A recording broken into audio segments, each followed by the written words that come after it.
చిత్తూరు మండలము తురపల్లి గ్రామము. నేను మట్ల సుభాష్ నా పేరు. నేను ఏయూ స్మాల్ ఫైనాన్స్ బ్యాంకులో హౌస్ లోన్ తీసుకున్నాను 10 లక్షలు. 3 సంవత్సరాలు అయింది.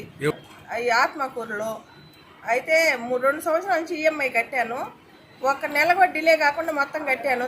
అప్పటి నుంచి కాగితాలు లేవు మా దగ్గర, మీ ఒరిజినల్ డాక్యుమెంట్స్ పోయినాయి, మా బ్రాంచ్లో లేవు అని చెప్తున్నారు.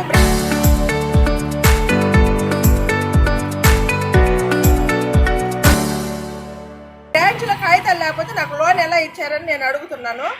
ఆ కాగితాలు ఎక్కడ పోయినాయో మాకు తెలవదు, పోయినాయి. నీకు లోన్ ఇచ్చిన వాళ్ళు మేము కాదు, లోన్ ఇచ్చిన వాళ్ళు పోయి తీసుకొచ్చుకోమంటున్నారు. ఇప్పటికి 10-15 సార్లు తిప్పుకున్నారు. నాకు హెల్త్ బాగాలేదు, ఈ మధ్య ఎన్నుముక సర్జరీ చేయించుకొని రోజు తిరగలేక నేను అవస్థ పడుతున్నాను. అప్పులు పాలైపోయి అన్ని తెచ్చేలా గట్టి ఆఖరికి ఒక్కరోజు 1 లక్ష రూపాయలు లేట్ అయితే 3,000, ఒక్క రోజుకి 3,000 రూపాయలు వడ్డీ వేసి కట్టించుకోండి నా చేత. ఇప్పుడు మేము కట్టించుకునే వరకు మా బాధ్యత, డాక్యుమెంట్ మాకు సంబంధం లేదని అనుకున్నారు. ఇట్లా రీసెంట్గా ఇంతకుముందు ఒక అతను కూడా ఊరేసుకొని చచ్చిపోయాడు. ఈ బ్రాంచ్లో లోన్ తీసుకొని అతను కూడా ఇలాగే చేసి అతను ఊరేసుకొని చచ్చిపోయి అతను కూడా కేసు వేస్తున్నాడు. నాకు ఎట్లయినా కానీ న్యాయం చేయాలని నేను కోరుతున్నా సార్. మాది 30 లక్షలు విలువ చేసే ఇంటిని 10 లక్షలు లోన్ తీసుకున్నాను నాకు అవసరమయ్యి. కానీ ఇప్పుడు డాక్యుమెంట్స్ లేవంటున్నారు. కానీ సరే, నాకు డాక్యుమెంట్స్ లేకపోతే మళ్ళీ లోన్ ఇవ్వండి అని అన్నా కూడా లోన్ ఇవ్వము, నీ డాక్యుమెంటే లేవంటున్నారు. నేను 16 లక్షలు కట్టే 10 లక్షలకి 16 లక్షలు డబ్బులు కట్టినా సరే కానీ నీ డాక్యుమెంట్ అయితే మా దగ్గర లేవు. నీ డాక్యుమెంట్ ఎవరి దగ్గర ఉండి మమ్మల్ని అడిగితే మేము నెల్లూరు బ్రాంచ్కి కూడా వెళ్ళాను, ఈ ఆత్మకూరు వాళ్ళదే. అక్కడ కూడా ఏం సమాధానం లేదు. 3 గంటలు కూర్చోబెట్టుకొని గమ్ముగా పంపించారు. నాకు న్యాయం కావాలని అడుగుతున్నాను సార్. లోన్ తీసుకున్నారు సార్ మన దాంట్లో. ఓకేనా, ఆమె ఎప్పుడు మేడం క్లోజ్ చేసింది?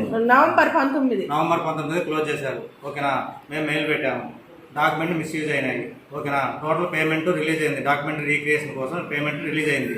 ఓకేనా, 1 వీక్ 10 డేస్లో డాక్యుమెంట్ రెడీ చేస్తాము. అదే కస్టమర్ పేరు మీద ఉన్న డాక్యుమెంట్ ఉంది కదా, మిస్ అయిన తర్వాత ఏం జరిగింది? కస్టమర్ పేరు మీద డాక్యుమెంట్ రీక్రియేషన్ చేయమని చెప్పేసి పైనుంచి ఆర్డర్ వచ్చింది. మన సైన్ కదా, మనమే క్లియర్ చేయాలని చెప్పేసి ఇచ్చారు, మెయిల్ ఇచ్చారు.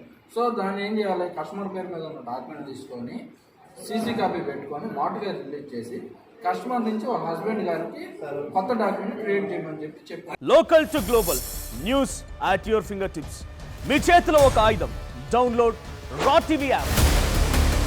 Media legend Ravi Prakash is back.